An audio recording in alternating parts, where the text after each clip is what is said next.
Today, we're going to be going over some simple things that you can do to start lowering your cholesterol right now. But before we do that though, let's review briefly why you should even care about your cholesterol. You see, cholesterol is made up in your liver and has a lot of important functions throughout the body, but like anything, too much of a good thing and too much in the wrong place can cause some problems.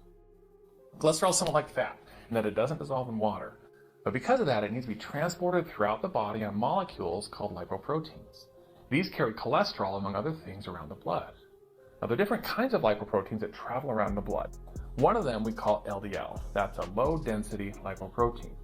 It brings cholesterol to the different parts of the body and is responsible for the cholesterol deposits that contribute to heart disease.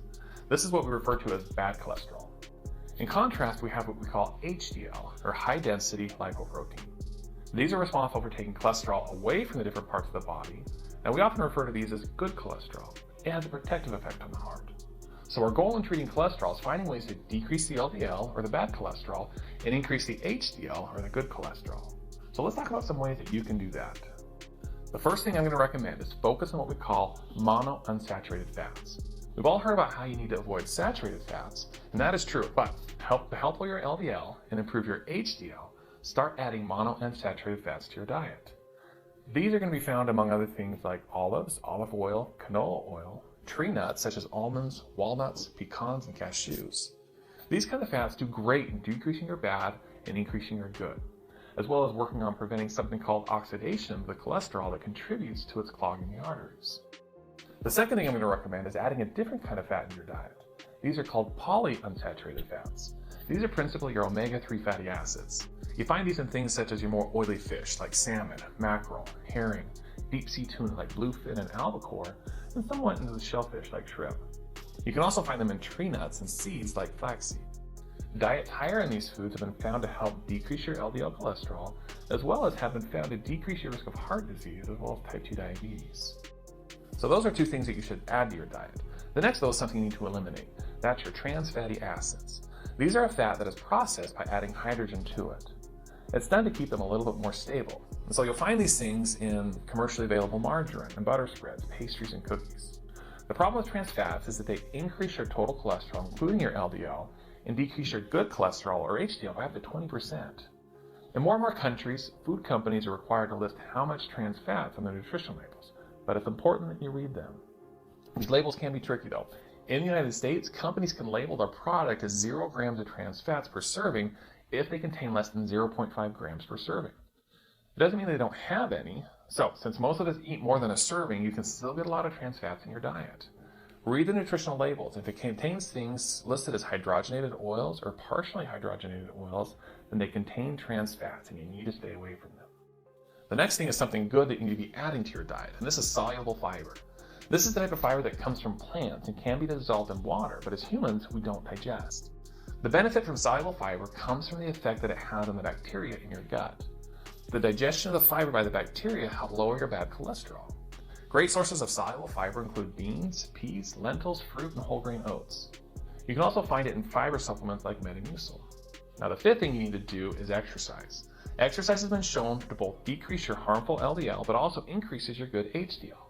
Larger studies have shown that 30 minutes of activity 5 days a week can improve your cholesterol and decrease your risk of heart disease. One study showed that setting your goal of getting your heart rate to 85% of its maximum can increase your good cholesterol. So exercise overall is good, but as you increase your intensity and length of exercise, an added benefit is found. Number 6 is an obvious one, and if you're doing it, it's the most important thing you can do. That is stop smoking. Smoking is the worst thing that you can do for your heart and has a significant impact on how your body handles cholesterol. In smokers, the immune cells are unable to return cholesterol from vessel walls to the blood where it should be and contributes to plaque formation that leads to clogged arteries. It also, in large studies, showed that it can decrease your HDL and increase your total cholesterol. So do your body a favor and quit now. Now, number 7 is focusing on losing weight. All the things that we've been talking about today can help with this, but studies have shown that just by losing weight, you can have a positive impact on your cholesterol. Several studies have shown that no matter the weight loss plan, help increase the good HDL and decrease the bad LDL. So pick a good healthy eating plan and stick with it. The next is related to the saturated fats that we discussed earlier. The closer you can get to a vegetarian diet, the better you will do with helping your cholesterol. But for many of us, we're not quite willing to go that direction yet. So pick meats that are more lean. We've already talked about fish, but chicken and turkey are good options to reach for. Now, if you're going to go for red meats though, if possible, try and get grass-fed. Beef and pork that are raised in feedlots with lots of corn tend to have higher concentrations of the harmful fats. So go for lean cuts of hamburger and cut off the extra fats before cooking. All these things are going to help cut down the amount of saturated fats in your diet. Now, number 9 is considering adding plant sterols and stanols. These are plant-based versions of cholesterol, but they don't contribute to elevating your cholesterol. They compete with the bad forms of cholesterol and prevent them from being absorbed as much. They've also been shown to decrease your LDL. However, the only problem with it is we haven't quite seen it translate into decreasing actual risk of heart disease. So hopefully we'll get some better studies in the future looking into this. Now, the last thing you can do is look at different supplements. There are several things out there, and most of them work on increasing the amount of omega-3 fatty acids in our diet. Things like fish oil and flaxseed oil have been found to be helpful in increasing your HDL. And all the evidence still isn't quite clear, it's felt to help reduce the risk of heart disease. Red yeast rice is another one that can be helpful in lowering your cholesterol. It has properties that are somewhat similar to the statin medications and can play a role in improving your cholesterol. So keeping an eye on your cholesterol is an important part of helping manage your risk of heart disease. There are medications that can be very effective and then some an important part of your treatment plan.